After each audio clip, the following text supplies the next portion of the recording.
Hey, what's up everybody? It's RuTech, and today we're talking about the most expensive PC you can build in 2020 January. This build is pretty insane. You're gonna wanna have $19,564.30 if you wanna build the most expensive, most powerful gaming PC you can possibly get on the market right now.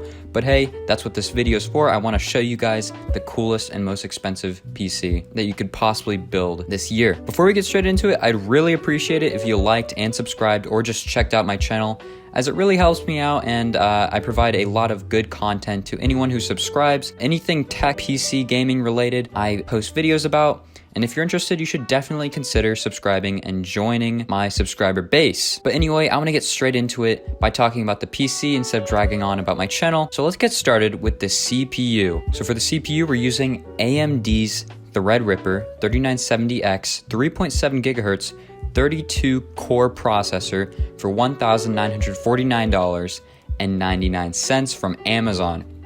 Now, obviously, this is an insane CPU. It has 32 cores, a 3.7 gigahertz core clock, and a 4.5 gigahertz boost clock, takes up a total of 280 watts, and is, of course, one of the most powerful CPUs on the market right now. It's also very expensive, which also would reflect how powerful it is. Now, it goes without saying that this is a crazy CPU. It won't bottleneck the GPUs we're using. It's pretty much the most powerful thing you can get right now for gaming.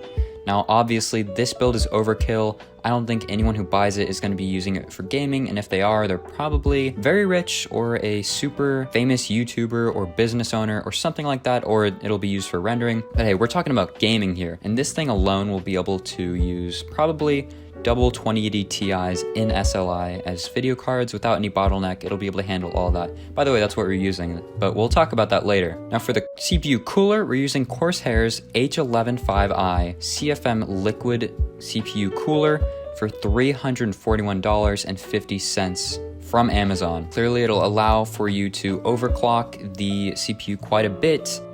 This is the most expensive CPU cooler I could find, and I know it's very reliable as it is from Corsair, and you usually see this cooler in a lot of the more high-end builds. So this is a very, very powerful CPU cooler that will use liquid cooling to keep our AMD Threadripper very cool. And you're probably not going to want to use an air cooler for the Threadripper, just saying. Next up, for the motherboard, we're using Asus's Zenith 2 Extreme EATX STRX4 motherboard for $850. Now, I'm gonna be honest, this is a pretty crazy motherboard. It supports a max RAM capacity of 256 gigabytes of RAM, has some awesome RGB tones along the side and the top of it, supports 3-way SLI. We're not using 3-way SLI for this build, we're using 2-way, has 4 PCI Express slots, has 5 M.2 slots, and 8 SATA 6 gigabyte per second slots. This motherboard is crazy, to say the absolute least. It can hold together so many parts. Nothing more to really say about this crazy motherboard other than it'll hold all these crazy expensive pieces together. Now for the memory. This one, as you've probably guessed, is also pretty nuts. We're using Corsair's Vengeance RGB Pro 256 gigabyte, so 8 32 gigabyte sticks of DDR4 3200 megahertz memory for $1,415 from Amazon.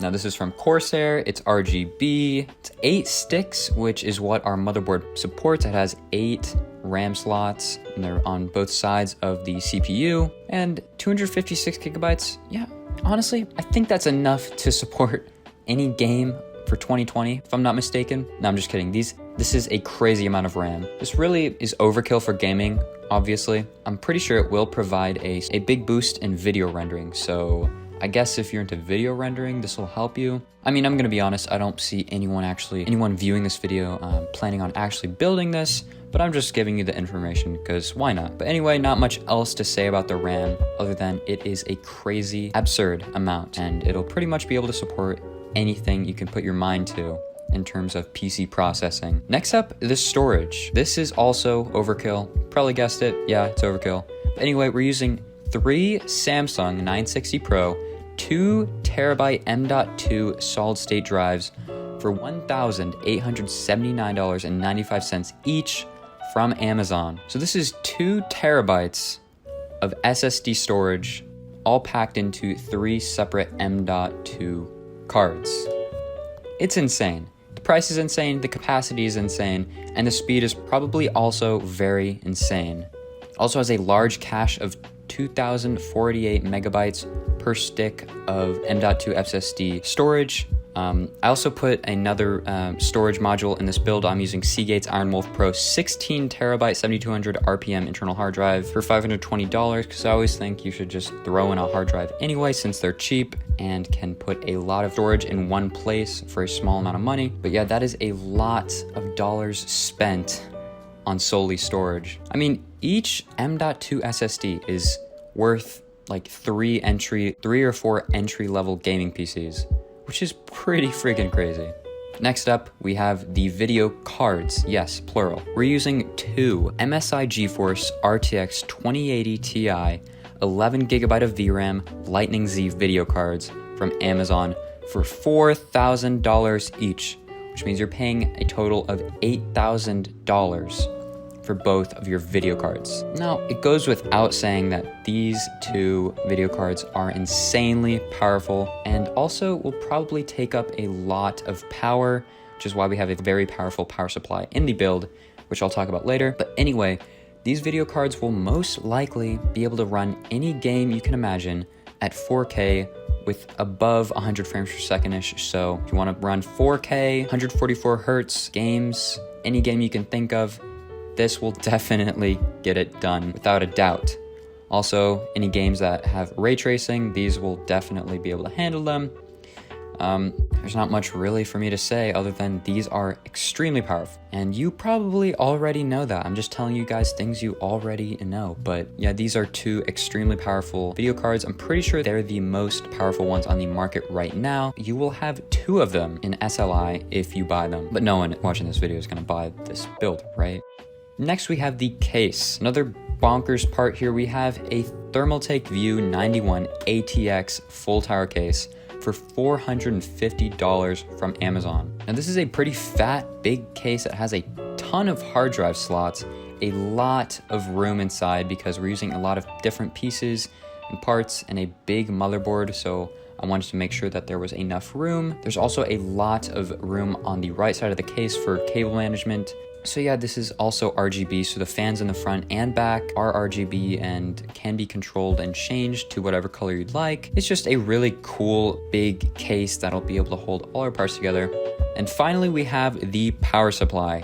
We're using EVGA's SuperNOVA P2 1600 watt 80 plus platinum certified fully modular ATX power supply for $400 from B&H. This power supply packs a punch. It has 1600 watts of 80 plus platinum certified power, and it'll be able to deliver all 1278 estimated watts that PCPartPicker says with ease, as it has more than enough. And I'm pretty sure it has enough power to, as a matter of fact, upgrade. So if you want to upgrade the storage, I guess, this can handle it. But yeah, that's gonna do it for this most expensive gaming PC that you can buy in January of 2020.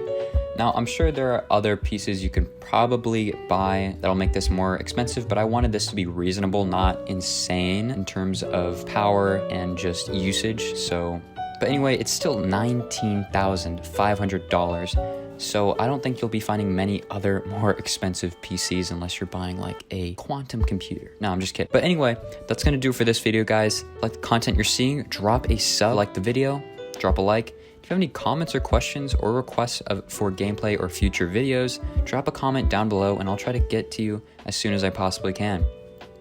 Thanks for watching. Peace out.